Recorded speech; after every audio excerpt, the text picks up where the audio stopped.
What if the digital circus we all know was actually something much worse? What if behind the colors, the jokes, and the adventures, there existed a world of flesh, pain, and monsters that have spent years trying to survive an apocalypse? Today, we're not going to talk about the friendly Caine who organizes adventures. This version of Caine is more like a mad god, a faithless gangle, and a Pomni trying to uncover everything this strange world is hiding. Here, they don't just get abstracted, because there is something much worse.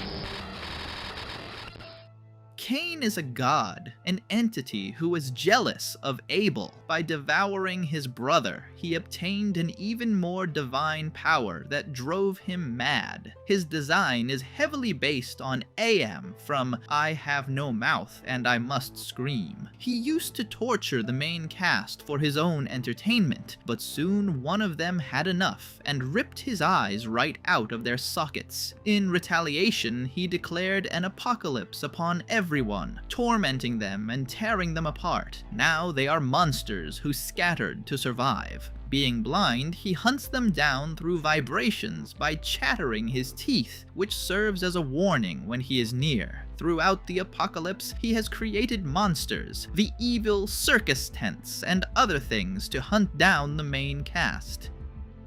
Pomni appeared right after the apocalypse was declared. She is new to this environment and has no idea how she ended up here, but she plans to find out what happened. She is cowardly, anxious, and always seems to be in some sort of physical pain without knowing where it comes from. She remembers fragments that may or may not be her past from before all this, and she has the most humanoid anatomy and abilities. Her face is made of skin, but her body has the texture of leather? Her clothes are permanently fused to her body. She can't look at her reflection because something stared back at her. The sound of her jester bells gives her away most of the time. She is unintentionally funny due to her jester role.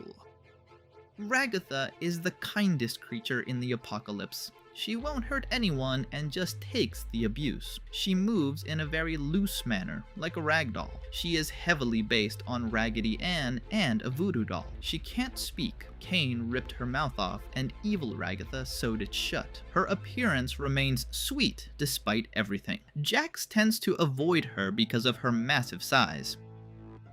Zubul was never human, as they are an artificial intelligence that grew over time. They were the first one Caine tortured, and their design is based on characters from Terminator. Since the apocalypse was declared, they have been trying to track Caine down to kill him. They are torn up and battered from everything they've suffered, and unlike the original Zubul, they aren't grumpy, just vengeful. They are actually quite helpful. Their yellow eye glows when they speak, and they can swap their body parts. They claim to be friends with Gangle, or at least they think so. Jax is based on a pet cemetery design. He is dead, rotting, and covered in the dirt he crawled out of. He is essentially expressionless, but he has moments where he acts quite erratically. The ears on his mask can move depending on the emotions he chooses to fake. He can manipulate others and use their fears against them. When he kills someone or finds a body, he buries it. He sees it as a hobby. He killed Ribbit after she tried to eat him. He was exactly the same before the apocalypse, only he wasn't dead. After the apocalypse, Gangle's face melted, fusing to her mask. The mask falls off easily, left hanging to reveal her flayed and mangled face. She has no eyelids, which makes her cry a lot, and no lips, which means she can't communicate. She has fought Caine's creations more than anyone else. She is envious of the human appearance, so she hunts for faces and will attack to get what she wants. She is a highly intelligent character, full of rage. She cannot be trusted. Before Caine went mad, Kinger was a father figure to both him and Abel. He is married to Queenie, who scares him a little. He is made of wood and butterflies that hold the power to heal lives within him. In fact, he healed most of the main cast when they went to visit him. He is the source of life. Caine inflicted the least amount of damage on him. He has dementia and sometimes forgets who Caine is. Perhaps that was the point. He knows something is wrong and isn't very fond of Gangle. He is good friends with Ragatha and Zubul.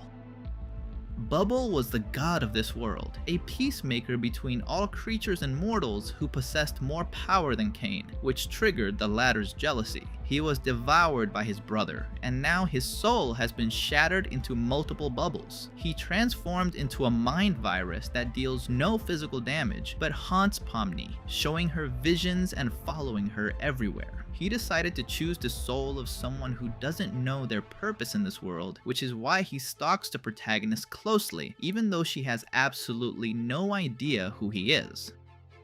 Scratch is a highly intelligent entity who used to be friends with Kinger until he ended up infected after wandering into the wrong forest, from which he never returned the same. Now he has become a skinwalker-like creature capable of talking, mimicking sounds, and walking on his hind legs, generally maintaining a rather calm demeanor. The tumor on his head is what causes his rabid behavior. It was planted by Caine after discovering that Scratch was the one who planned to take his eyes, even if he wasn't the one who executed it. He prefers to stay in the woods and often scares Kinger, though he actually doesn't dislike him.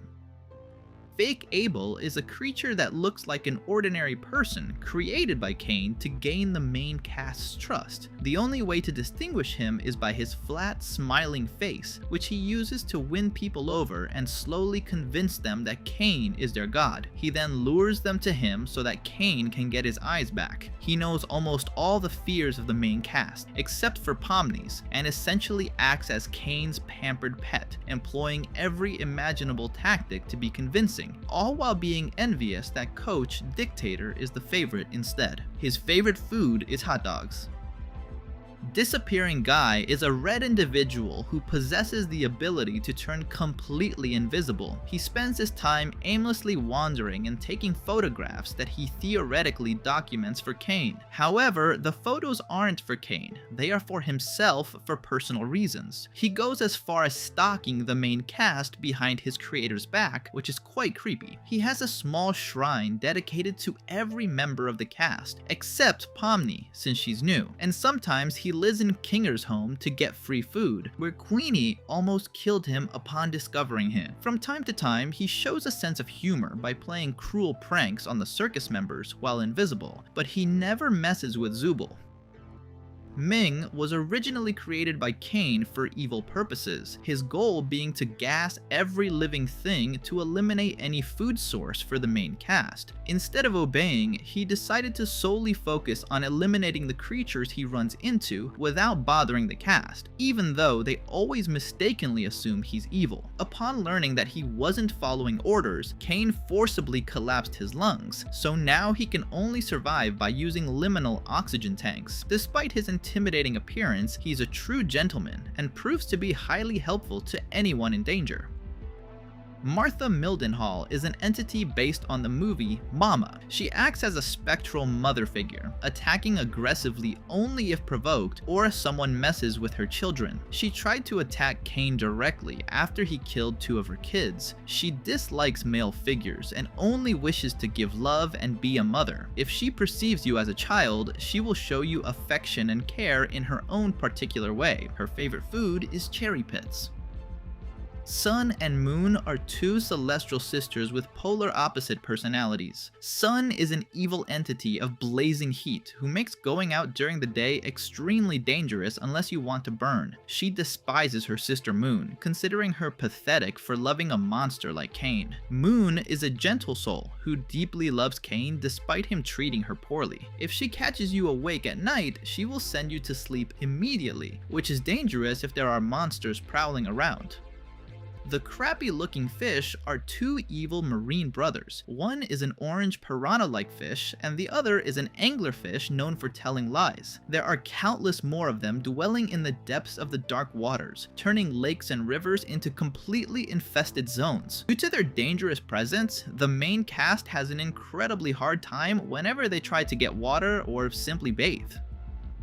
The Gloink Queen is a colossal carnivorous creature that inhabits the forest and feeds on any kind of meat she can find. She has a human-looking face that she uses as bait to lure her victims, forcing this head to scream desperately for help. Small alien creatures emerge from her nest-like stomach, searching for open orifices, like a person's mouth, to slide inside, nest, and take absolute control of the host body.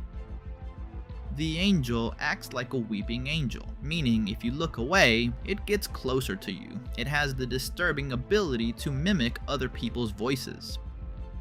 Gummigoo is a creature made up of 3 characters, Gummy himself, Max, and Chad, who ended up melting and fusing completely together. Princess Luli Lalu is an entity based on the still life concept from the back rooms. Unlike the others, she is neither conscious nor sentient. The others eat her from time to time, and sometimes she even eats herself. Ghostly is a dark, smiling being who has the habit of hiding inside paintings. He has a very special fondness for Zooble and is extremely affectionate towards them. Ribbit is an amphibious creature whose skin is completely poisonous to the touch, and she has spikes on the spherical tip of her tongue. She tried to devour Jax on one occasion before ending up killed. Kaufmo is an entity based on It. He isn't actually a clown, that appearance is just a parasite's disguise, with the monstrous second mouth being the true parasite. Queenie is known as the Basement Warrior, and she dedicates herself to hunting and killing abstractions or other creatures. Her skin is made of wood, which serves as a home for the ladybugs living inside her. Plus, she tends to scare Kinger a lot. Bazooble is a robotic amalgam wearing a garment that reads, "I'm evil." Unlike Zooble, this creature is not sentient, and its white eye moves erratically like a plastic googly eye. Coach Dictatorer is a military leader whose skin is made of wood inhabited by moths. He's an overtly rude person who blindly worships Caine for being his creator and god. And after meeting each of these creatures, one question keeps lingering in our minds. Was this place ever a digital circus? Because the more we observe this universe, the less it looks like a simulation and more like a doomed world, a parallel reality warped by the madness of a god who refused to be alone. Here, the glitches and abstractions we knew from the original series don't exist. Here, there is pain, flesh, fear, and something even more terrifying, the possibility that there are all real people trapped in a never-ending apocalypse. Pomni is the puzzle piece that doesn't fit. She arrived after the fall of this world. She doesn't remember who she was, but something inside her tells her that she doesn't belong here. The visions of Bubble, the fragments of her past, and the secrets everyone seems to be hiding from her suggest that her arrival was no accident.